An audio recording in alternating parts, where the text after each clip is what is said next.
صباح الخير.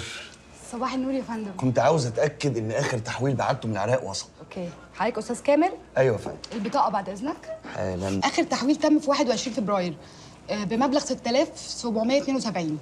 تمام جدا. طيب ممكن تقولي لي الرصيد وصل كام دلوقتي؟ طبعا. 562430. اللهم صل على النبي. متشكر قوي. حضرتك تحب تسحب حاجه من رصيدك؟ اسحب ايه بس؟ فلا الله ولا فالك. ياما ما تقلقيش. واحنا هنفضل قاعدين كده حاطين ايدينا في ميه بارده؟ خش يا ابني هات فلوس الناقص ده من جوه ووديها له على الاسم. خير يا خالو. خير ان شاء الله. فين عمر امال؟ اعتبريه رجع يا حاجه، بس انا بحب اقبض مقدم. هم 200 جنيه بس في الاول وبعد كده ربنا يسهل. امال كامل فين؟ كامل! لا مؤاخذة يا خير، كنت بغير هدومي. كنت بتقولي ايه؟ ثواني يا ابراهيم، هخش اشوف لك الفلوس.